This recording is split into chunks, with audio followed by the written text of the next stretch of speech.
Geek Card presents Back Issue Bloodbath with your hosts, Andrew Young and Petula Neal.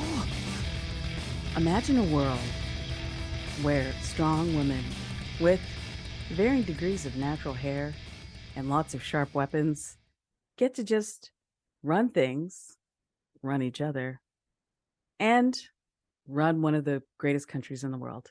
Well, that's the world of Wakanda, and that's what we're talking about this week. Welcome to Back Issue Bloodbath. I'm Petula Neal. And I'm Andrew Young. This week we were talking about World of Wakanda. Petula, you talked about this book a few episodes back. This is the short-lived companion series to Ta-Nehisi Coates Black Panther run. The Black Panther run began, I believe, 2016? I think it's around there, 2016. And its interest and success and sales led to a request for a companion series where Ta-Nehisi was like, hey, let's get in some writers who haven't been writing comics, who have some really interesting views that I know I'd love to read what they would say about characters in Wakanda, and, you know, maybe flesh out some of the characters that we introduced in the beginning of the first arc of Black Panther with the nation under our feet. And this is the product of it, the 6-issue miniseries. Written by Roxane Gay with a short story by Yona Harvey and an issue by Rembert Browne with art by Alitha Martinez and Joe Bennett, and covers and one short story drawn by Afua Richardson, former Geek Card guest Afua Richardson. So Petula, tell me, like, again, did you start reading this as the issues came out, or did you hear about it after the fact? I believe I picked this up in trade format around the time the first movie came out. Okay. And that was, listener, not everyone always gets invited to the party. It was around that time that Roxane Gay was talking on Twitter about not being even invited to, I think, the movie premiere and some other stuff. And it's a thing that comes up often, actually, with, we know anybody who works on comic books, depending whether or not how much of their work may or may not have inspired what ended up being in the film. If you're working with the bigs, it really depends. So as part of like the rollout and a lot of the pre-promo stuff, they did have quite a few things with Ta-Nehisi Coates, but they didn't really do much with Roxane Gay or Yona Harvey. So I'm hoping when they get to that Wakanda show, because if you read this, you'll definitely see maybe not much of this story was in any way inspired actual script notes. There's a couple of things. There's a lot more from this one that I would say has notes that line up almost exactly with things that we saw in the most recent movie, Wakanda Forever, but also just in general that there's more of a focus on the women in this one, which makes sense because, listener, this book was almost too blackety black to live. The fact that it had not one but two Black women writing in this run, and it's like that we're announcing this like we're proud, but we're also not acknowledging that it's kind of sketch. But it's like they were the first two Black women to work for Marvel, and it was literally on the same book that they canceled like pretty quickly. Yeah. Well, in fact, issue 1 is the only Marvel book to have 4 Black women work on it all at one time, because the first issue, of course, Afua did the cover and the backup story with Yona Harvey. And then Roxane Gay and Alitha Martinez did the main story, which of course went through to issue 5. The first issue was all Black women, which again, surprising, like, you know, it took so long, but it is great that there is this issue out there. And the first issue is really, I would say, while story notes from this one are more in the second movie, I see a lot of what Ruth Carter and Hannah Beachler did with the production design is reminiscent of this first one, in that different environments within the world of Wakanda have their own color story. So it's a great device in comic books, one, because it kind of helps you situate yourself of where is somebody as you're jumping between stories, but also that look you got at the Tribal Falls situation where you see like the different regions, like the border tribe, the river, whatever, they have their different looks. Like you see that in this story where you have the different areas and the different people are sort of giving like different color stories, or it's like more kind of yellow and green as you're in the area where the military sort of come in and doing some very sketchy stuff to the women, which is an ongoing thread that we see. And then we move into the more urban areas, and you're getting more purples and blues. So you're sort of like moving through the world of Wakanda, and the book helps you do that visually with the colors. And that is one of the things that I love about the movie, was how bright and colorful it was, but not in kind of the same fun comic book way of the Thor movies, the last couple, where you're getting more of that kind of like disco brightness and whatever. This is giving you more earthy, grounded, because it's blackety black and there's a bunch of ladies on it. There's different hair, so much different hair. It's not like they got one kind of black hair, right? And they just did that on everybody. There's locks, there's dreads, there's, undershaves, there's, head wraps, there's old people, there's young people. It was too black to live. And as I said in the other episode we talked about, the great thing about racism is that the foundation of this was so good that even lifting any small bit of this and bringing it either into a new book or maybe a new Shuri run or TV, there's so much that they can pull from this, even though it didn't get to live as long perhaps as it should. Yeah. Now with World of Wakanda, of course, the first issue came out 7 months after the first issue of Ta-Nehisi's run on Black Panther. And it was designed to basically be kind of like a look into the origins of characters that made their first appearance in Ta-Nehisi's first issue. So, of course, you have Ayo and Aneka, who, when we meet them in Ta-Nehisi's run, have already become this force of two on their own, avenging angels out there, protecting women and small tribes and stuff like that. And Zenzi, who's already drumming up disturbance among the people and causing civil unrest that T'Challa has to deal with. Over the 5 issues, we get to see how Ayo and Aneka become this force of two, both as a couple and as warriors. And we also, in the first issue, get to see how Zenzi first finds out about her powers. And so these are interesting kind of setups. So it's like stuff that Ta-Nehisi didn't have time to really delve into. He said, hey, why don't you guys delve into this? Like, he suggested both Roxane and Yona for the book. Yona actually went to university with Ta-Nehisi, and then Roxane is someone that he admired her work and had heard her reading a zombie story. The intrigue that she created, he was like, no, that she'd be perfect. And so they were brought on and given these characters to flesh out. And I always think it's interesting when you brought on to kind of create the backstory of a character you had no hand in creating originally. So it's sort of like, here's the bare bones, here's what we've already done, go, sort of thing. So then you have to like work within already a box that's been created, but make it something new and fresh and your own. Absolutely. And as much as I love the look aesthetically of the Dora in the films, I do like that they have the different hair and different sort of tattoos and sort of other skin embellishment. There's a bit more individuality between the characters, yeah. So you get to see the different region energy carried through to the training area. So you can see how different people from different parts of Wakanda get together and what that looks like in this training area. And let's just say the whole my trainer boss at work, if you liked Vampire Academy, you may also like watching some of this training stuff, as the spicy mentee is definitely turning on the hard-boiled trainer mentor.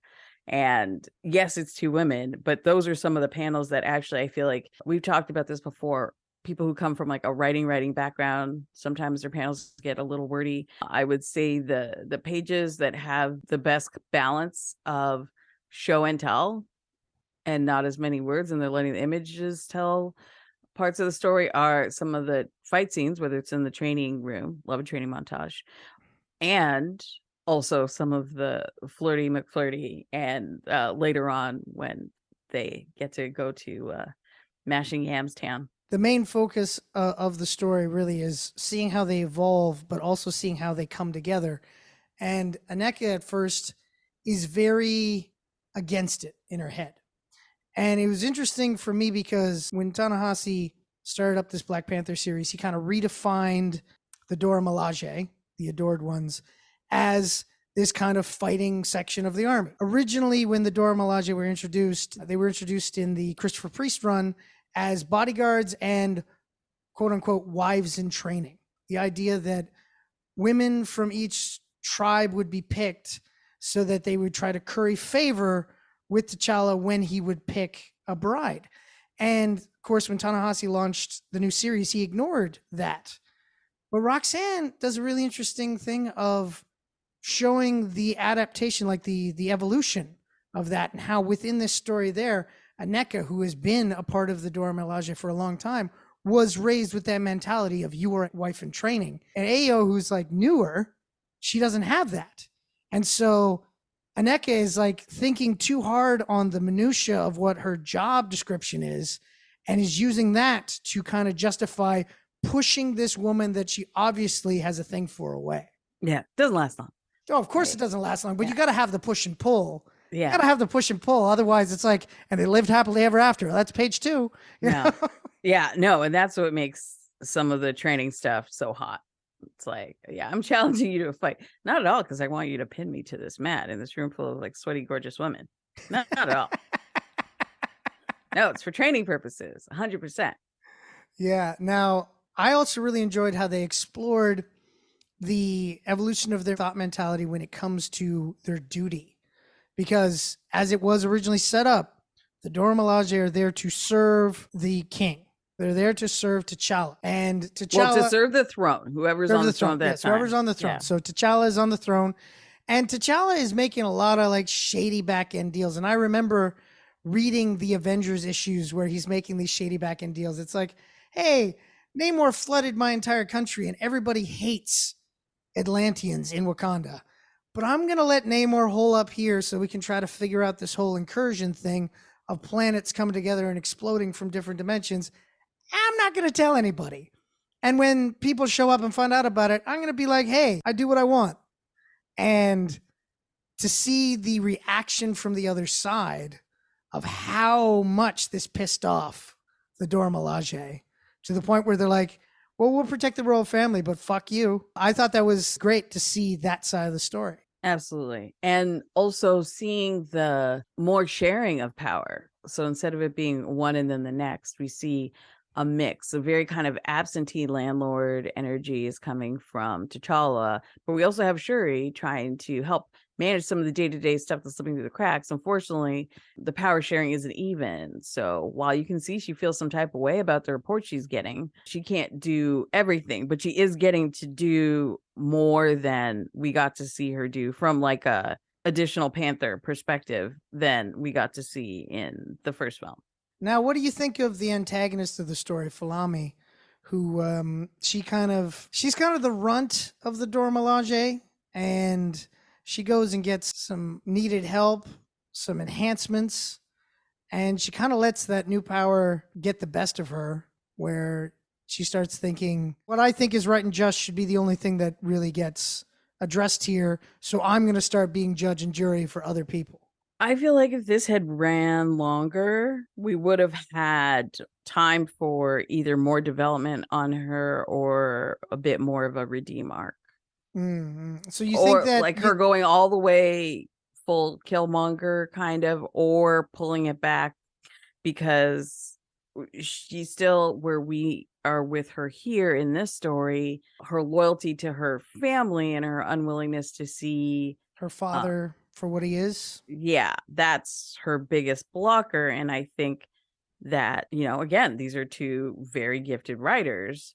And what happens often, and we talked about this with shorter runs, some people go into their run, they know that it could end with any issue. It could have ended with the issue that they already submitted, and they write that way, but then it doesn't give you a little thread to work with for the future. I feel like with her character specifically, it was very like one note in this early, but I think we would have gotten a lot more development with her down the road. Well, you see, that's the thing though, is that like Roxane's story did come to an end in this, because the idea was once we got to issue 5, that was fully leading into what was happening with the Midnight Angels in the Black Panther proper. So do you believe that eventually, if the series continued, that Roxane would have come back to the book to do another story arc? I was kind of hoping, and didn't really have the full Hickman of it all then. It was almost looking like we were getting like a bit of like a Black Hickman situation with Coates being involved in this. Right. And then weaving bits of the story into his stuff. So we could have had this like parallel run of stuff around Wakanda and the related characters. Ultimately did not come to pass. Right. Well, Again, because- you could still bring some of that back. Because it was very obvious to me that with issue 6, Rembert, Browne, and Joe Bennett's issue about Casper Cole, who was the White Tiger and was the Black Panther for a period during the latter half of Christopher Priest's run, that one standalone issue was supposed to be a 5-issue mini that they had to then cram down into one issue. So, like, to me, by seeing that, I was thinking, oh, Ta-Nehisi is going to bring in a different writer every 5 issues to tell a story about a different character from his Black Panther run. That's the way I saw it. Yeah, I was hoping that we'd come back to this because there's so many, and maybe not focusing on the exact same characters, but some of these characters being in the background of some of the other ones, because again, it was so woman focused. This comic, much like the first act of the new film, it's very female led. And again, T'Challa is like, they talk about him, but we see more of like sort of Shuri, boots on the ground, dealing with the political fallout of her brother just being bad at his job right now. And we also see more of like what is affecting the women on the ground level in the different regions. And I don't think that everything was explored. Right. And I also love that, you get the kind of Thelma and Louise energy as well with the Midnight Angels. And that is a great device to have. Okay, we're going to have these two people who trained, but then go rogue. So again, you could fold it into the Coates stuff. You could always have them come back, have them pop up and like save random women from shenanigans. So that was... I was so excited at the beginning of this. It's like, oh, they could do. Oh, okay, it's over. Like, yeah, yeah. Sometimes the great thing about going into the back issues, if you will, is sometimes you fall in love real fast, and then you get excited because you think there's going to be more, and then there isn't. Yeah. And it would have been nice to have seen Yona Harvey come back to the book. Of course, she only wrote that one story in the first issue about Zenzi, and it would have been nice to have seen her on a longer arc as well. But unfortunately, that did not come to pass. But, like in these situations, it's almost, you sit there and go, well, at least we got this. At least we got to experience this. Because there is a timeline where this book gets canceled after issue 1. It's Marvel, right? So we got this much. And it's something that can, as you mentioned, be pulled, has already been inspiring things like the World of Wakanda in the latest film, that possibly if they make a TV show that they're TV planning show to make, that if they get through, they might be able to mine this. Yeah, absolutely. And I mean, I know they say, and specifically Nate Moore, aka Smart Brother in the Parliament, that they are not going straight for the comics, but they don't, and they do. And it is always, it feels rewarding for the comic book readers to see those elements that are like a direct pluck from the comic book. So if you in the movie they put in the Midnight Angel outfits at the end, so like that's a sign right there. I do like we're gonna take these hot outfits and run and cause some trouble, because those outfits, I don't want to see the whole squad, all the adored ones, rocking that. But I do like seeing like a couple. And also they have, in addition to the Midnight Angel look, they have a very M'Baku like fighting stick as well on top of it. So they're really just doubling down on like, we're gonna mess you up. Like, it's not even, we're not gonna be spitting and poking you. We're gonna crush you. Yeah. One of the main things is that, if readers out there are looking for a really impassioned and, as you put it earlier, sexy love story, this is right here for you. You can pick this up, and 5 issues, yes, there will be things that you want to continue, but the actual 5 issues are a satisfying read together. Absolutely. And they're beautiful. And if you are looking for something to read before you watch Wakanda Forever again, before hopefully Wakanda Forever or World of Wakanda, the show, gets released, or even just, you get to the middle of winter and you're feeling like, I miss him. I miss him. I miss them. I miss the world. Feeling reminiscent for February 2018 when, in that masterstroke year of they had Black Panther in Black History Month, and they also had Captain Marvel, I think the following year in the women's whatever month.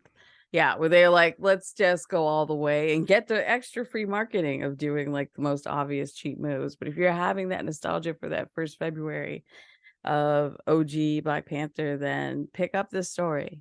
So definitely worth checking out. As I said, available in trade, available digitally. World of Wakanda, Black Panther, World of Wakanda. Some great writing, some great art. What more can you say? Sometimes just a little bit has to be good enough. There you go. There you go. Better to have loved and lost than never loved at all. Or in case of Ayo and Aneka, loved very well. Mm-hmm. Yeah, definitely not. Yeah, they got some cave action too. That's my favorite. I love like hiding out in a cave. It's right up there with there's only one bed. Yeah. Yeah, there you go. Oh my God. So, Petula, we come to the end of this week's episode of Back Issue Bloodbath. Where can people find you? At initiative.com on Twitter and Hive at Obesacantavit, OBESACANTAVIT, and here with you. Of course, you can find everything I do over at geekardshow.com. Follow me on Twitter at Geekard. Follow me on Instagram at Andrew of Geekard. Follow this very show on Facebook at Back Issue Bloodbath, where we post a new episode every week. But the easiest way to make sure you never miss an episode is to subscribe to us on your podcasting platform of choice. And while you're there, leave a 5-star rating or review. And just remember, folks, try to love yourself. Try to be there for yourself. And make sure you enjoy our show every week. This has been Back Issue Bloodbath. I've been Andrew Young. I've been Petula Neal. Have yourself a good